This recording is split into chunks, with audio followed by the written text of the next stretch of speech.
Welcome to the Coach's Corner, part of the Iron Sharpening Iron universe. I'm your host, Davina Lyons, also known as Mama Lyons, and this is where real conversations meet real growth.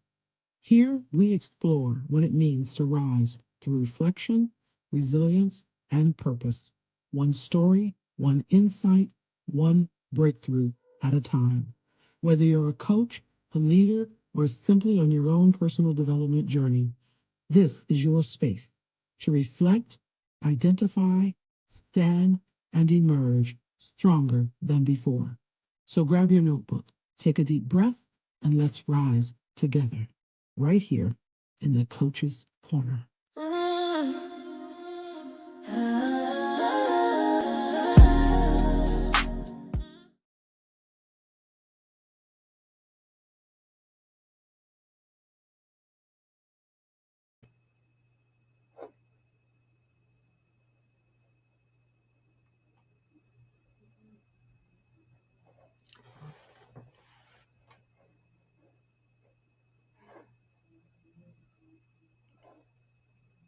Today on the Coach's Corner, I'm honored to welcome Makyla Hays. Makyla is a mathematics educator with 18 years of experience, currently serving at Pima Community College, and she's also the faculty union president for the Pima Community College Education Association. She's a leader who stepped into union presidency during the post COVID transition, learning to find her own voice after following strong leaders, and ultimately making meaningful progress by leaning into her strengths rather than copying anyone else's style. Makyla is passionate about equity-driven policy.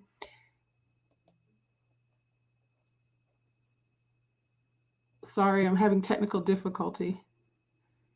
Breaking down complex ideas for learners and leading with integrity. She's also an author, a data. She's oh gosh. She's also an author, a data-loving organizer, and a mom to almost 16-year-old identical twin boys. I'm excited for this conversation about leadership, what it really means, advocacy, and what it really means to lead with confidence and authenticity. Please help me welcome Makyla Hays. And for whatever reason, I'm lagging, so just bear with me. I want to welcome her. I'm not friends with my computer these days.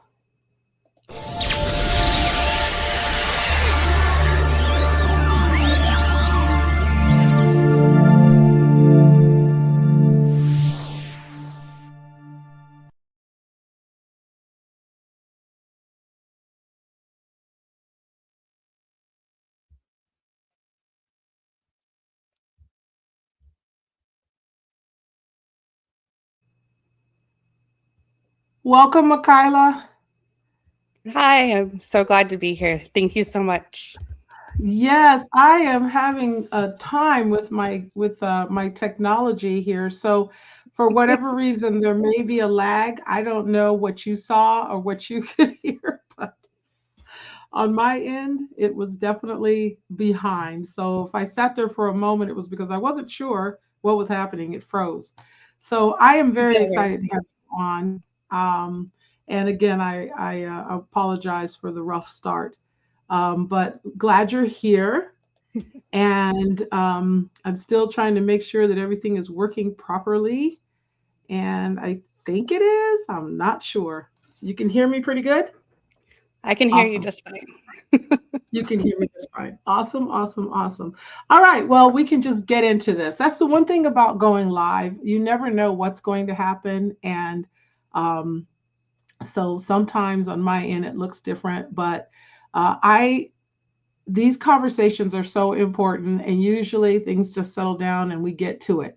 So without further ado, I don't know if that welcome was adequate enough because I was pausing, but I am glad you're Absolutely.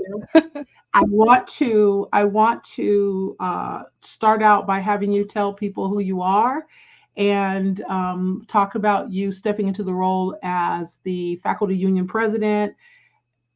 post-COVID transition and what that was like personally and professionally. So take it Yeah. away. Thank you. So as you said, I teach math. That I have wanted to be a teacher since I was in first grade. I remember being in first grade and I was already reading and my chapter books and writing in cursive, and we were learning the alphabet. And I was really bored, to be honest. But I decided at that point that that was where I wanted to be. I wanted to help kids not be bored in school. I wanted to teach. And so I actually kept that first grade educator goal all the way up until I entered college. So my first year of college, I was still declared elementary education, definitely was going to teach first grade. No one was going to talk me out of it. And then I went into a practicum class where they asked me to go in the classroom. And I went into a classroom up in Phoenix. It was great. They were amazing. The teacher was wonderful. And I'm watching their lesson and going, I'm not teaching first grade math the rest of my life. This is not me. I love math. I want to do more than this. And so I immediately came back and talked to my teacher and said, you know what? I think I need to teach high school math because I don't know about the high school part, but I know the math part and I want to teach high school math. So I switched my major right then and there. I picked up a major in math, switched to secondary education, and really focused on how I was going to teach secondary math. And then I decided I didn't really want to teach. I was just scared of going outside the educational school system because that's all I'd ever known. And I dropped my education major and decided I was going to be a CSI because I loved that show so much. I did an internship in the Phoenix Police Department crime lab and decided this is really cool. It's not me at all. But I was only one semester away from graduation and I was stubborn and liked the idea of graduating and being done. So I graduated with a bachelor's in math. And I got married shortly after graduation, and my husband's grandfather worked at Pima Community College. So he was like, go to Pima. Go teach community college. Go teach at Pima. Go teach at Pima. I'd never even considered teaching at a community college. So I had to do my own research. And I wasn't really qualified to teach at the community college. I needed a master's degree. I also, however, wasn't qualified to do anything else I wanted to do. So I went ahead and decided it'd be easier to get my master's than to get my education degree. So I went and got my master's degree, graduated, fully set on teaching for Pima Community College, and they weren't hiring. Because isn't that how it always works out? So I ended up teaching under an emergency certification or internship certification, actually, at Marana High School out here in Tucson, and enrolling as a student at Pima Community College instead of becoming a faculty member. And I took a couple of years to get all of those education courses that I had decided I didn't need. So I took that really weird roundabout way.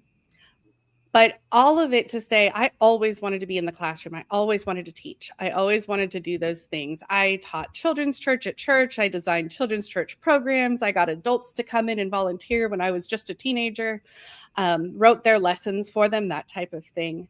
But when it all came down to it, I just loved helping people learn. I loved helping them see that aha moment and explaining something they really didn't get. So imagine my surprise when COVID comes around, and I had slowly been getting used to the things in the union. I'd been pretty quiet up to that point. I'd been involved, but more as like secretary, note taker, not spokesperson. But there I was as a vice president and ready to step into this policy leadership role, and the college changed routes.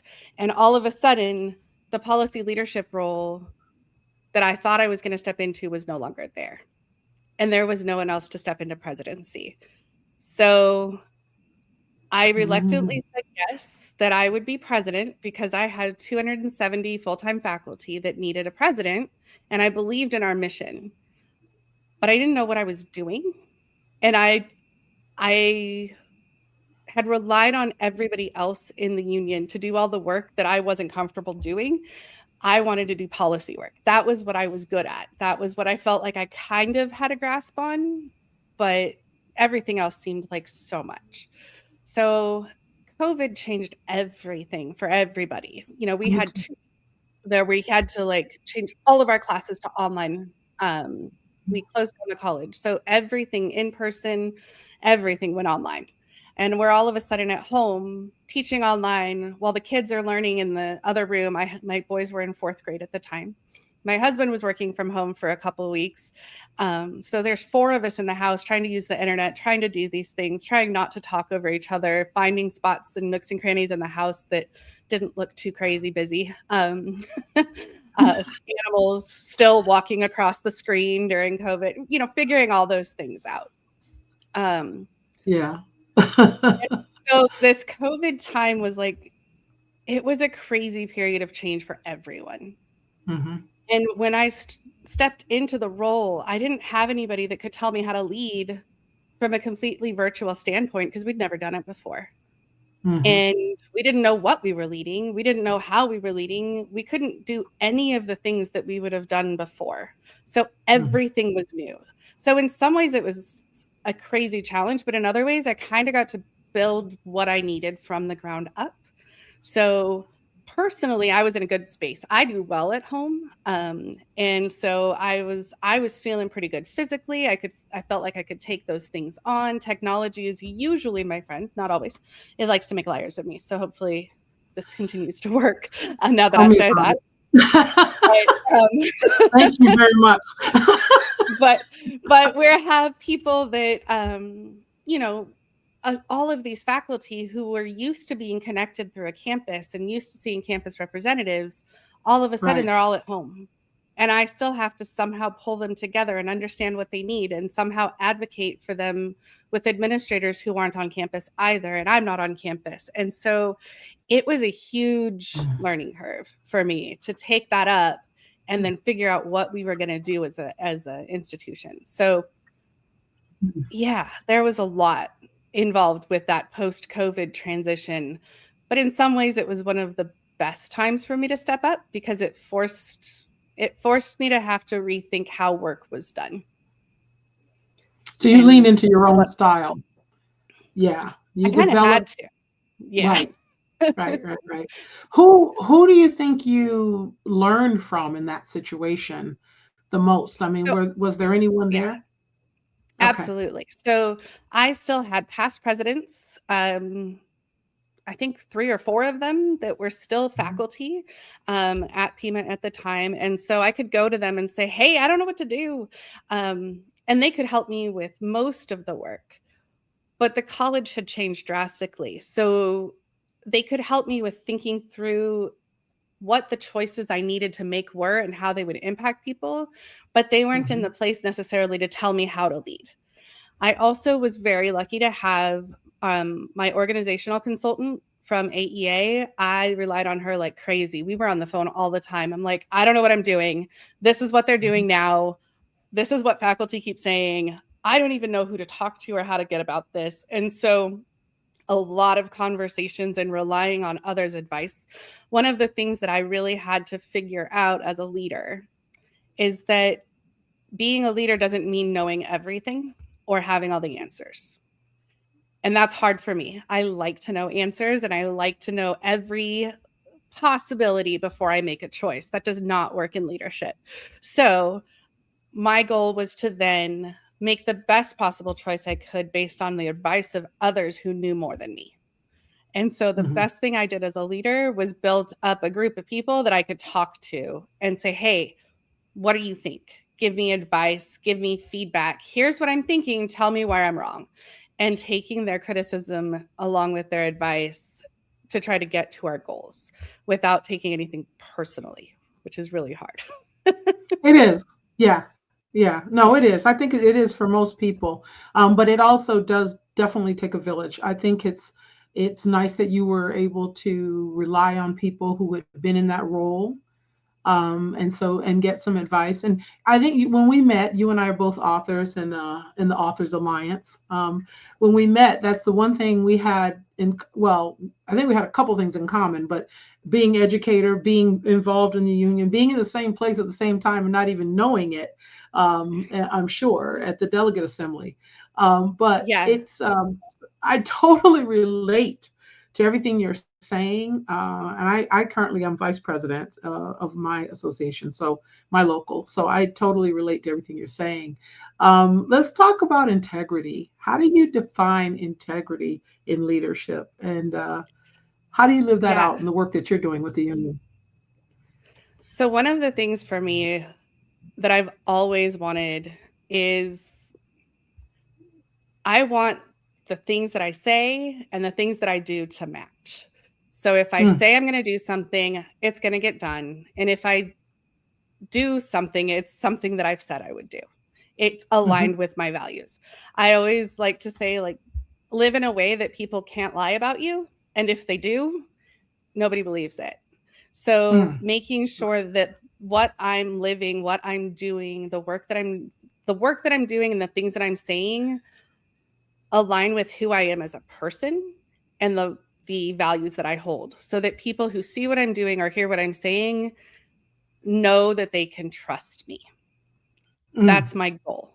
Now, that's hard to do, especially in a big organization. You know, at Pima Community College, we have 5 campuses and we have virtual options. We're the only community college in Tucson. And I have 270 full-time faculty in my unit. So that's a lot of people. And a lot of people I don't know. I know my department. Right. So I had to build up some credibility with them. Part of it was because I was union president and they were like, okay, that's your role, but now what are you going to do? And so I had to learn how to communicate with faculty so that they knew what I was doing and what I was doing on their behalf. And one of the things that I changed in my first approach that helped me is I started communicating ahead of time what my goals were. I think for a while I was scared that if I communicated ahead of time and they didn't happen, that people would think I lied. But I realized there's a way to say, this is what I know you want. This is what I'm looking for. This is what I'm working towards. The end result would be great, but I'm not lying if that's what I'm working for. And they need to see results towards that. But what kept happening is they would tell me they want something. The union, a small union team would work for it and we would get it. And then we couldn't claim it after the fact because whatever unit implemented it or the college would implement it, then us saying, yeah, that was us, it looked disingenuous. It looked like we were claiming credit for something we didn't really have part in if we weren't visible. So I had to change my approach to saying, here are the things that we're working towards. And I can give small wins along the way and updates on conversations and things like that so that when something changed, I didn't have to claim it. They already knew that was their union working for them. And that was the biggest thing for me because that felt more real and full of integrity than watching somebody else do something and then saying, we did that. That's us. That was your union. That felt ickier to me. So that was the biggest thing that I've changed. The other thing in leadership, especially in union leadership, you have a lot of people come to you and tell you what's going on in their areas, in their lives. They give you so much information. They dump things on you about their personal lives and about their relationships, about their hopes and their fears and their families and their relationships with colleagues. Like there's so much trust in a communication with a union leader when they're asking for support. And so to make sure that the actions that I take in my leadership don't betray their trust. So if I need to advocate for them, asking them, what are you comfortable with me sharing? How much of your story do you want me to share or not share? Do you want to be an anonymous voice that I say, I have faculty who are concerned about this? And when they ask me, when leadership inevitably asks, well, who is it? I can say, that's not mine to share. But I'm telling you that you have faculty that are dealing with this concern. The challenge is I also have to build trust with leadership, that when I say faculty say this, they have to believe me, because otherwise they think Makyla says this, and it's not Makyla saying it. It's Makyla saying this for faculty who aren't speaking up for themselves, because that's how the union is structured. And so building trust on both ends, from people who come to me with their issues and people who are going to be taking care of faculty issues. I have to have trust on both ends. And that requires a lot of integrity in what I will share, what I won't share, and making sure I know what my values are. That's really good. I learned a couple things there. I always learn from every episode.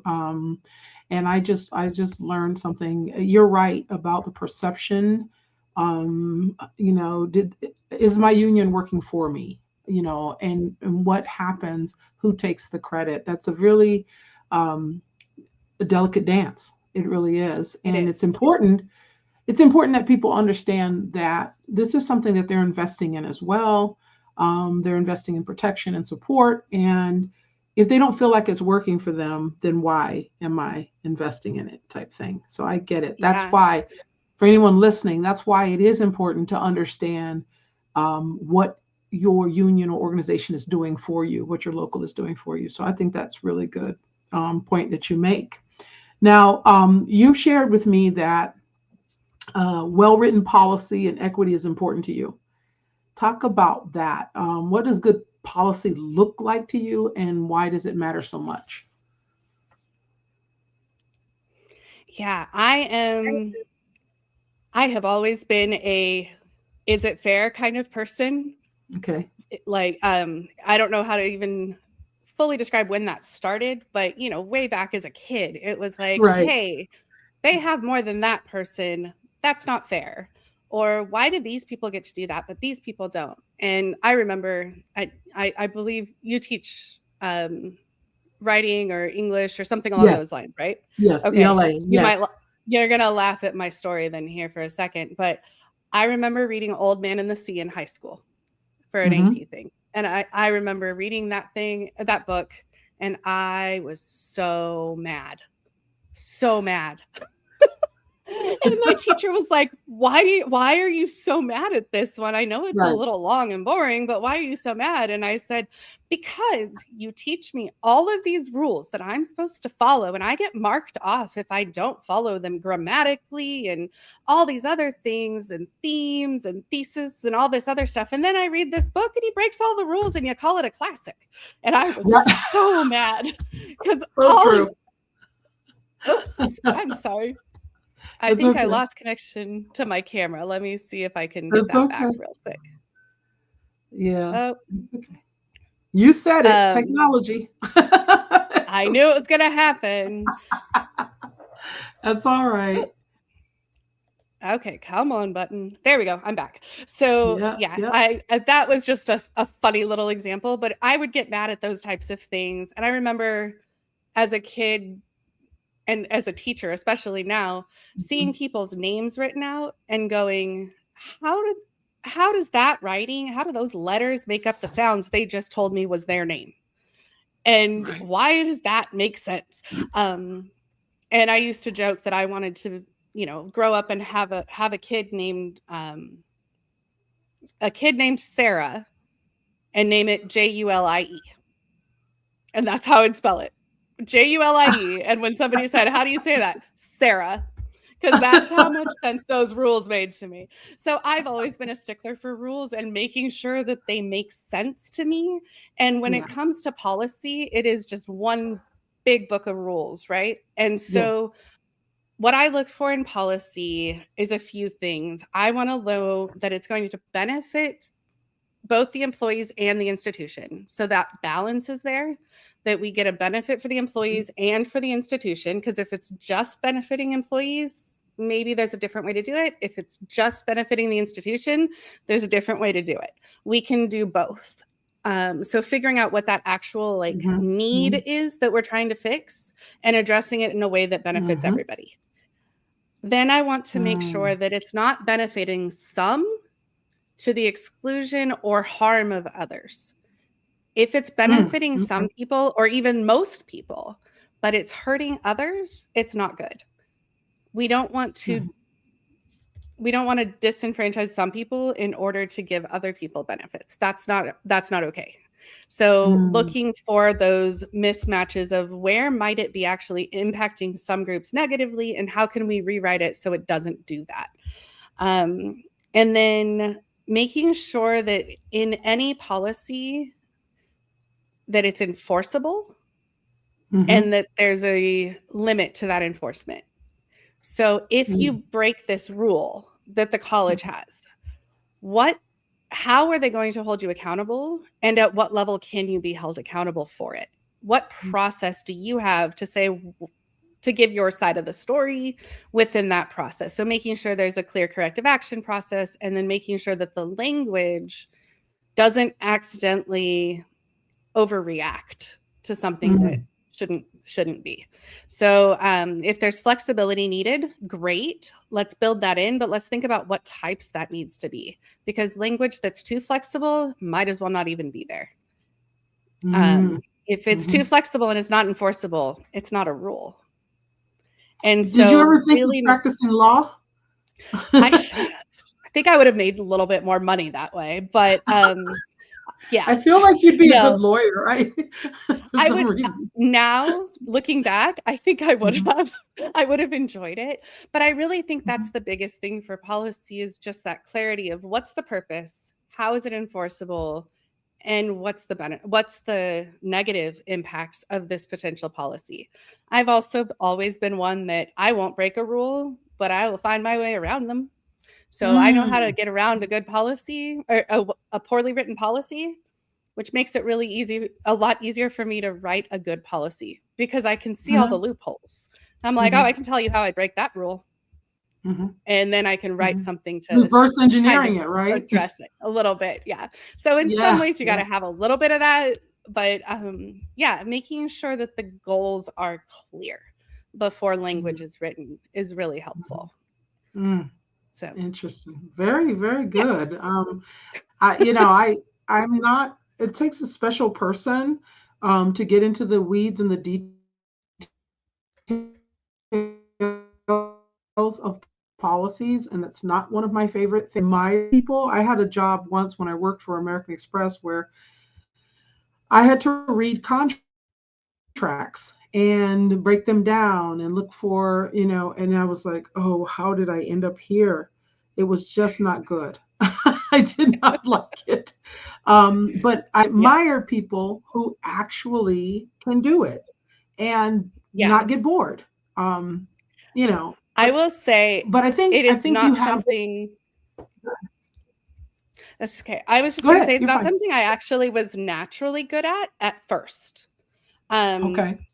And so we had a team of people, and we still do, but we've changed how we do policy negotiations at Pima. But for the first few years I did it, we had a team of faculty. There we go. A team of faculty members that all would come together and talk about policy and how we could create a policy to help address working conditions and what we needed to advocate for. I probably spent the first 4 to 5 years on that team silent and just taking notes for them. I signed up as secretary because I like organizing things, but I was like, okay, I'm going to just take notes and keep us organized and maybe remind you of what people said, but I don't know why you're arguing that word. Why does it matter? And I asked a lot of questions like that. Why does this sentence make a difference for people? What impact does it make? What are we worried about if we don't let that change that they're proposing go through? Why? I don't see the problem with it. And then they would tell me, and I'm like, oh, I see how that could be twisted.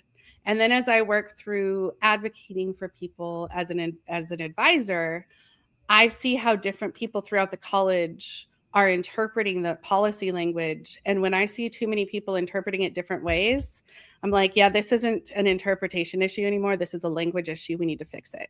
And so we can bring that forward and then clarify the language so there's more consistency throughout the college. Yeah, you are definitely you're sharp, and you're making me think of so many different things that I've experienced with my local, that I'd have a different perspective as I think about what you're saying. What I love that you're sharing to our listeners too is sometimes it's nice to kind of sit low in the cut and just pay attention and listen and learn. And that's what you did. Your role allowed you to do that. And then taking that knowledge, move forward. Now, when you stepped into leadership, you actually had your own arsenal of information just based on being there and doing what you did in your prior role. Yeah. So that's pretty cool. Yes. That's actually really, really cool. Let's talk about you as a math educator now, right? Yeah. It really aligns with what you're saying. I mean, because you're known for breaking down complex concepts. So that skill translates well into leadership and advocacy. Has that been your experience? It has been. And one of the biggest things that I've noticed is that whole staying quiet and listening. I don't know if everybody who's around me all the time would agree with this at the moment, but because it doesn't feel like sometimes that I'm that quiet, because I've been around it so long now. I think I'm in my 14th or 15th year in the union, and I was in the union. I was a member of the union, not in any of the leadership when I taught high school as well. So I've been in the union for about 18 years, but I wasn't active as a leader. I was active as a leader 14 years ago, but not really actually active probably until about 7 years ago. So there was a good chunk of time where I was silent and I just was capturing info. And now I still listen to as many conversations as I can about concepts before I speak on a topic, because I don't understand. I can't speak to it until I understand it. Once I understand it, that's where the communication of complex concepts comes into play, because leaders don't want to listen very long. They don't have time to, let's be honest. They don't have time to do all of that listening and that sitting. So what they really need, and what I've seen they value, and by leaders, I don't just mean like individual leaders. I mean like college administration leadership, and probably the K-12 administration as well. They want to know succinctly, what is the issue? Why is it an issue I need to care about? And how can I fix it in a way that wouldn't make people mad? And so they don't care as much about why people are frustrated with their situation. They want them to be happy, but they don't want to sit and listen to everybody complain, well, this isn't fair because she got this and I got this, or, you know, they were told no and they were told yes, or he's mean to me, I don't feel like I can speak up, those types of things. They don't want to hear that. But if I can go in there and say, hey, there's an issue with consistency in leadership at this level, and what it's causing you is that people know who to go to get what they want. And only people who are willing to step up and advocate for those things are actually getting forward anywhere. And the people that have great ideas are silent, and they are feeling like they aren't heard, and they're disengaging, and you're losing that group of faculty and their ideas. So you're frustrated that you're only seeing the same group of people in the room. The people that aren't in the room are frustrated because you're not hearing them. So here's my suggestion for how to fix it. And then I give a solution that I can give. That gives them, why do I care? And then if I can hand them something that can change, that doesn't feel like too big of a lift, whether that's a policy thing, a process thing, or just a conversation they need to have with a certain group of people, they can go take that and get an easy win and build trust again. And so I'm watching, kind of playing mediator, almost like, what's actually going on here? Like, you're telling me a lot of things. Those aren't the issue. Those are symptoms of the issue. What's the underlying issue that we can address at a system-based level? And so that's where I'm looking. And I think my math years have really, really given me that, because when students come to me with problems, like, Miss, I don't know how to solve this type of problem. Like, cool, show me what you can do. Show me what you've got. Show me and then I'm watching, I'm like, okay, your issue is not with this type of problem. Your issue is that you don't know how to go from a word problem to an equation. Right.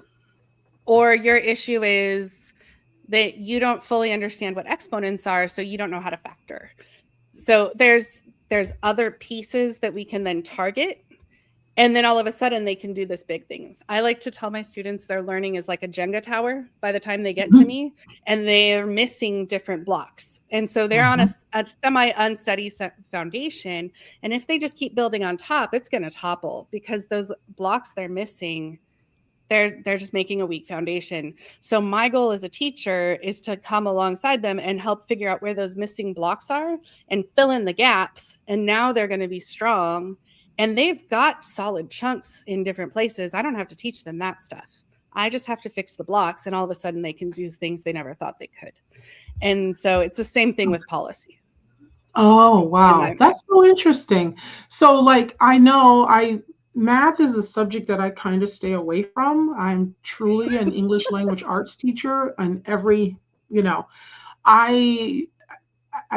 try not to be negative about math when I'm talking to students, because I know that's not a good thing to do as a teacher. But I certainly hate it when they ask me to help them in my English class on their math work, because I can't, and they can see I can't. I struggle with math. However, I hear what you're saying about missing component. Like, we had a year where we lost the full-time teacher, and we had a lot of subs in 8th grade math in one of our classes. And I could see the administration was extremely concerned. Everybody was concerned, because they felt like, we're going to, until we get a permanent teacher in the room who is going to get them back on track, it's going to affect them in high school, because 8th grade's the last stop before they go to high school. 9th grade, and I guess there's algebra, and I don't know the hierarchy in math, but it's very important, right? So it's like, right. With English language arts, we spiral. We're teaching the same skills over and over. We just add a little bit more rigor each year. And now next thing you know, you're in college and you're reading, very thick books. But math is different. It's so many different concepts that build on each other, is what I'm hearing you say. Yeah. Missing those concepts can really upset the apple cart, right? It can, and they can get away with it for a while sometimes. And then the biggest thing that I try to get with my students, though, honestly, is perseverance. The challenge of don't give up as soon as it's a struggle, because that doesn't mean you're wrong. Mathematicians are not people who didn't struggle in math. Okay. Mathematicians are people who didn't give up. And they kept going. That. They kept and going. So, yeah, it's easier for me to do math than to do some other things, because I didn't struggle as much as some other people may have, but I struggled elsewhere. Everybody struggles somewhere, and everybody has strengths somewhere. But it really is about that foundation and being able to fill up those gaps. And can you go back and learn the thing you forgot, or that you don't remember how to do? And are you willing to put in the work to figure out why you don't get something? And that's really where you get strong math people, is when they're not willing to give up. Yeah. That's good. That's good. Every now and then I'm tempted to grab, how you see in the store, there's these books that will help you at each grade level. I've been tempted to grab a math book and just to practice, and because something inside of me wants to go back and remember algebra, remember geometry, I don't know, I picked a subject that I could teach that I was comfortable with, but I also would like to be more well-rounded. And so just like I would love to learn Spanish. I mean, for some reason, I struggle with learning a foreign language. But your point about perseverance, it's that if I made up my mind and I said, okay, I want to sharpen my skills in this area, set a plan and do a little bit each day, and maybe do that practice. Be conscious Yeah. about persevering and getting through it. So I think that's a really good point. Speaking of persevering, you have a disability. I need you to pronounce that because I don't want to butcher it. How is it pronounced? So I have hypermobile Ehlers-Danlos syndrome, and most people just say hypermobile EDS because that's a lot easier. Okay. So in addition to, I think a lot of it is related to the hypermobile Ehlers-Danlos syndrome. Basically, what that means is the connective tissue in my body, whether it be in my joints or my organs, my eyes, my stomach, my heart, the connective tissue in my body is more like used chewing gum instead of strong rubber bands.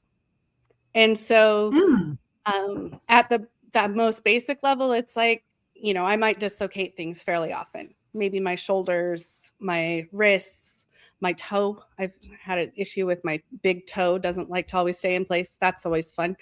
My ribs like to pop out of place, or flux, which means it's partially dislocated, but not fully. A lot of pain.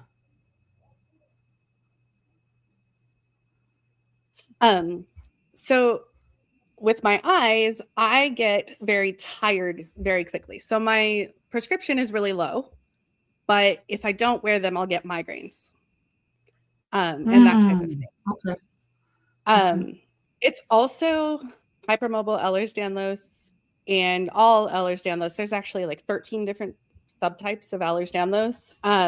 All of them are fairly rare. Hypermobile is the one that's the least clear about what causes it, and still getting more research. They're all still getting pretty well researched. But related to that is also very common co-occurrence with ADHD, with autism, which I have both been diagnosed with both of those since COVID. So during my time as presidency, I've learned those things. So all those pattern recognition things, there's my autism playing in. And that rule and justice sensitivity and things like that, got a little neurodivergence in here. And then most recently, I had an allergy flare-up and discovered because of that, I should say, because of the allergy flare-up, I discovered that I have hearing loss. So the allergy flare-up, they said, wouldn't have caused the hearing loss. However, I didn't notice it prior to it. So there's something going on there, but I now have to wear hearing aids. And so I wear hearing aids because everything I hear is now in the mild hearing loss range. And I miss sounds, I miss nuances, and then I also hear too much of the things that block out the things I'm trying to hear. And so with all the neurodivergence and then the hearing loss, it makes it a challenge if I'm not wearing a good set of hearing aids that can actually help me filter that down a little bit. So I have all of that going on. And my EDS shows up in different ways, different days. Like, it's very dynamic disability. Sometimes I'm totally fine. Other times, like yesterday, if I sat up or moved off the couch, if I rolled over, my heart rate would go up like 30 beats a minute. So it can really take its toll. So it limits some of my time in the classroom that I can do and still function well. But a lot of my union leadership that I do and the policy work that I do, I can do from home behind my computer, or I can do it in meetings where I'm sitting and doing other things. And that really, really can be helpful for me. So I don't teach as much as I used to in person because my body does not like it. Doesn't like it. Yeah. Yeah, I wonder, with a diagnosis like that, I'm just curious, how long did it take them to really determine that's what was going on with you? I was 27 when I was diagnosed with Ehlers-Danlos, and I basically had so many weird things happen to me. The latest right before my diagnosis was I had actually passed out in class. It's the only time I've passed out, but I went to go log in the computer and I woke up on the floor. And then it's kind of funny. I woke up in, in some cartoons or whatever, you'll see like the circle opening up and there's like a ring of people looking at you. It was like that, but it was my students' heads as I looked up and they're all looking at me. And I'm like, why are my students in my bedroom? And then I'm like, oh, they're not in my room. Why am I dreaming my students are in my bedroom? This is so weird. And then I realized I'm not in my bed. You're not in your bedroom. I'm on the floor and that's a computer desk above me. And so I went to sit up and they were like, no, you hit your head, don't move. And I remember at one point, we were coming up on a first test. It was my second semester teaching at the college. And we were coming up towards a test. And I remember thinking, oh, like this is going to ruin my entire plan for the day. And we have a test coming up. Do I have time to make it up? And so of course my brain goes, what day is it? Because I'm trying to make plans in my head of how I'm going to make up the material. And they're like, oh my gosh, she doesn't know what day it is. I was like, I never know what day it is. And they're like, oh yeah, true. And then they asked me other questions to see how bad it was. It wasn't bad. I just didn't know what day it was because I never do. And so they all laughed at me. So it became a huge thing. They were like, uh-oh, who divided by 0 and broke our teacher? And so for the next like 5 years at that campus, it was a whole thing like, don't divide by 0. Your teacher will pass out and you'll get a sub. Oh, that's crazy. They're but so when funny. I found out that it was my heart that had done it, to me, I had to wear a heart monitor. I had to go through some testing. And basically I got diagnosed with inappropriate sinus tachycardia, which I thought was hilarious because it said inappropriate in it. But basically that just means they don't know why. It just did stuff. It was in rhythm, but it was fast. And I don't know why. So I learned the signs leading up to passing out. And I was able to, I haven't passed out since. It's been 15 years, so I'm good there, or 14 years. But I looked it up and I was trying to figure out, like, there's got to be an underlying thing here. And so I was able to do some research and found an article that had all of these things that I dealt with my whole life. And it listed hypermobility as the cause. And I went to my doctor and said, I think this is me. And they were able to send me to someone else to diagnose me. It was crazy, but it can take. You pretty much figured it out yourself and then took it to the doctor. Wow. Yes. And then you were that's able kind to of make how a lot connection. of the management goes. Yeah, right. So true.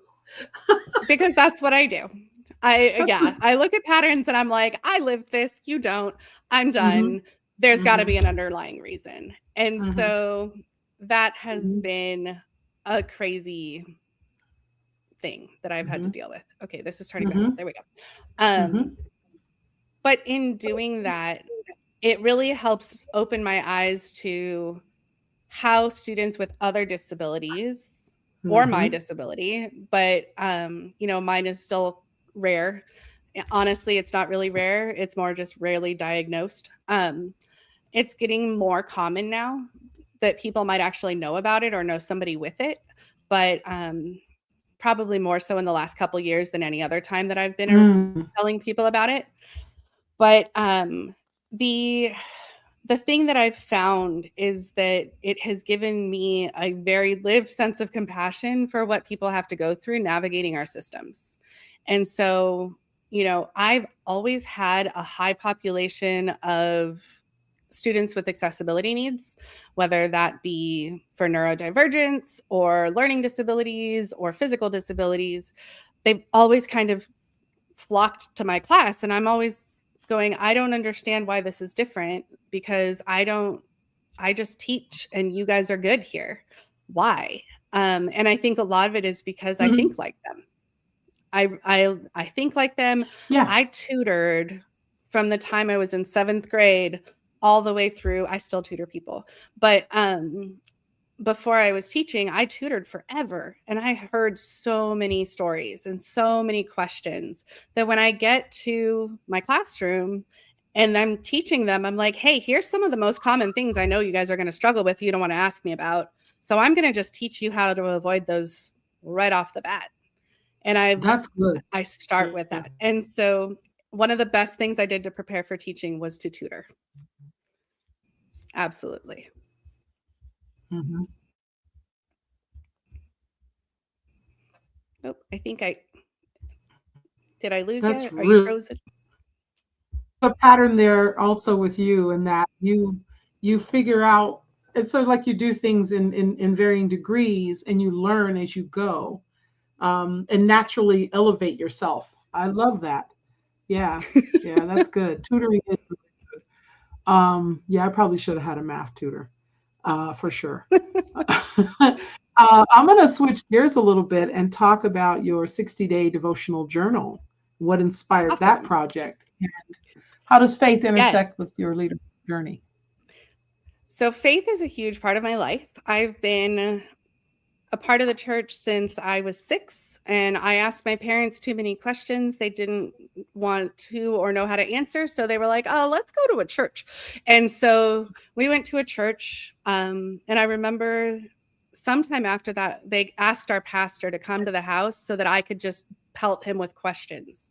And I don't remember what I asked, but I remember the fact that he sat there and took me seriously and let me ask him all of my questions was awesome. And he answered it to at least to some degree that we went back. And so we went to that church for a long time. And I think that's where a lot of this idea of integrity and that really making sure that I'm living truth that I'm speaking and making sure that I am presenting myself in a way that is full of integrity, that people know that I say what I mean and I mean what I say and I can be trusted. And so the journal kind of came about with my kiddos are about to be 16. So it was, I think they were 15 at the time. Maybe they were 14 still. And I went to a women's conference with some friends from church. Mm-hmm. And I took notes on all of the verses that were said. And I was like, I really need to just kind of get myself back grounded in the word and figuring out, making sure that I'm keeping myself connected to what keeps going. And so I just committed to do about 60 days of where I read a chapter of the Bible each day based on the verses that were spoken of at this conference. And after the first day, I remember looking at it going, this is something I think the boys would really, really connect with. And then one of their girlfriends as well. The other one didn't have a girlfriend at the time. So it was both boys and then one of their girlfriends. And I was like, I'm going to just text them what I noticed. And so I texted them. I wrote it out and I was like, here's what I read. Here's what I noticed. Hope it helps. And then the next day I read some of the chapter and I was like, oh man, this really applies to them too. So I wrote it out again and I sent it to them. And that was started on a Monday. And on Friday, I got up late because I like sleep. And so I got up late and I didn't text them before school. And one of my boys comes out and looks at me. He's like, where's our text? I went, what do you mean? Oh. He goes, you've texted us every day. Where's our text? And I went, oh, you guys like it? You guys hadn't responded. I didn't even know if you cared. They're like, yeah, I want my text. I was like, okay, I'll send you a text after I drop you off at school. So I came home and I read my chapter and I typed something out and I sent it to them. And then after about a month of this, the other son came to me and said, Mom, I think you need to put this in a book. I think it's good. I think people need to read it. And so I was like, oh, okay. So I copied all of my texts into a document. And each day for the rest of the 60 days, I would type up their text and then copy it into a document. And I did that for that full 60 days. And at the end of the 60 days, I designed a journal that would allow people to kind of step through the process that I had done. And I had my text observation I have my text observation in there, but the rest of it is a journal for them to fill out and them to write their journey.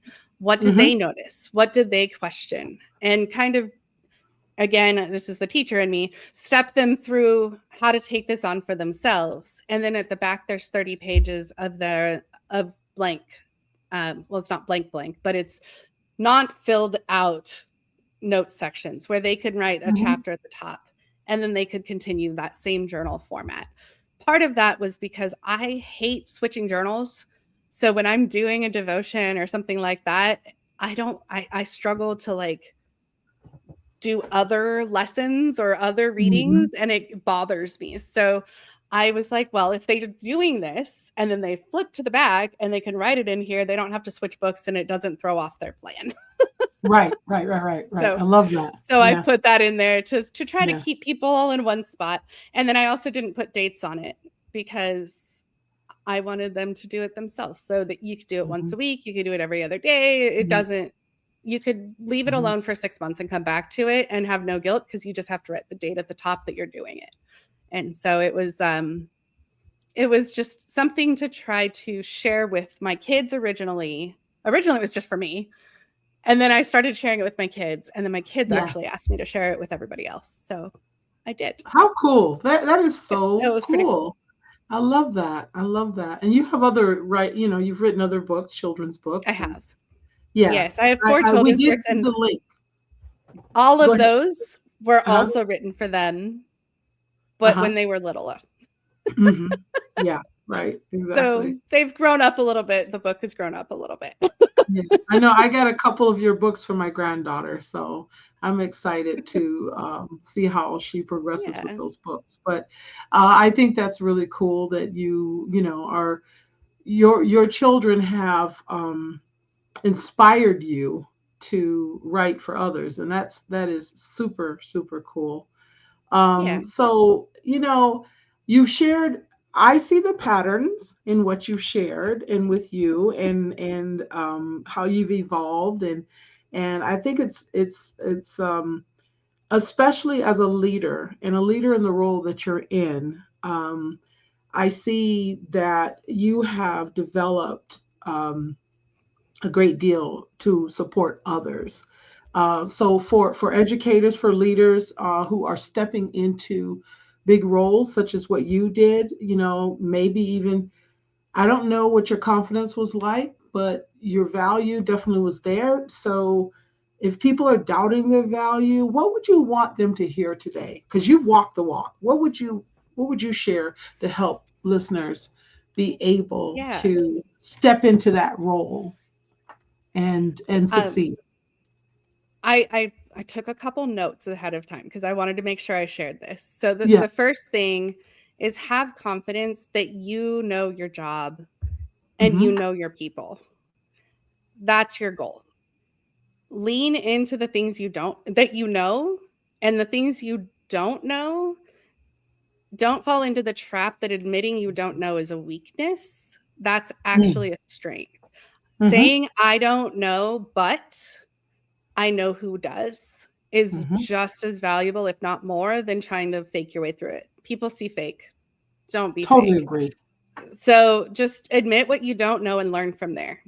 Be open to learning. You represent others in a union role, not just you. And so the biggest thing is making sure that there are feedback structures so that you always know what people are thinking. Because if you don't know what they're thinking, you cannot be representative of their voice. So surveys, conversations, other leaders that give you feedback of what they're hearing, making sure those structures are strong so that you know what you are saying. And then become a trusted voice. So put yourself in situations where what you're saying is true so that when you speak, people trust you. My guess is if you're stepping into a big role, they already have a level of trust for you. So just making sure you continue being worthy of it. That's nice. I've already shared about communicating your goals early. And then have tried to do is don't just communicate problems. Because union leadership is not adversarial by default. I think a lot of people think it is, and it's not. It can be amazing and a great partnership between administration and leadership in the union, at least in education. Absolutely agree. Because if we can align in our goals, then we can have a respectful conversation about how to reach those goals in a way that benefits everyone. And if they know that you can think at that level and that you can speak to that level with confidence, then you'll be able to actually affect change at that level. And your people will give you the feedback to help you do those things. So that would be my biggest thing, is don't assume that it's always adversarial. But if you do have to stand up, and this is the hardest part for me, I think sometimes, is having to stand up and say, hey, no, I don't agree. This is not okay. There's problems that need to be addressed. Knowing that I am representative of more than my own voice always is easier to stand up and say it. It's almost harder to advocate for myself in some ways than to make sure that I'm advocating for 100 people on a topic, because I can say, no, that's not what the faculty say. And so making sure you have that power behind you can give power to your voice. Wow. Very, very sound, solid advice. Good stuff. Actually, you're going to have to at some point come back, because I think with those last nuggets that you shared, those are episodes in and of themselves that we could really talk about, because it's a lot of good stuff. And I'm gonna be playing it back later and listening again myself, because it's wisdom. It's wisdom, and it's good wisdom. I am so appreciative. And again, Makyla, I know there's so much more we could talk about. It's always that way. But man, the hour comes so fast. Yes, This has been, it does. It really does. It goes so fast. Like, maybe, I don't know about listeners out there, but to me, it goes fast for sure. Because I could think of so many more things I could ask. But I am very grateful that you took the time today to join us. This is Super Bowl Sunday, right? It is. I'm wearing my Minnie Mouse hockey jersey. Uh-oh. I don't have a football jersey, so I went with Minnie Mouse. That's good. Okay. I have no jersey at all, so I'm with you there. It's like, okay. Hang out for me, Makyla. Don't go away. Okay. To our listeners, please, please, please like, subscribe, share, all that good stuff. You know what you're supposed to do. But follow up and follow Makyla. And if you're interested in education and policy and union leadership or any type of leadership, I think a lot of what was shared today applies across the board in terms of stepping into a leadership role, whether it be corporate or not. It can be organizational, corporate. It is essential that you look at the patterns in your life, look at your strengths, look at what you bring to the table, and step into that next level role. And it can be very rewarding to do so, as Makyla has shared, right? So thank you again. I will talk to you backstage, Makyla, but everyone else, have a wonderful Sunday. Enjoy. And at any point when you listen to this, whether it be in the future and it's a replay, please comment and share your thoughts and follow us, please. Okay. All right. So that's it for today. It's a wrap. Thank you.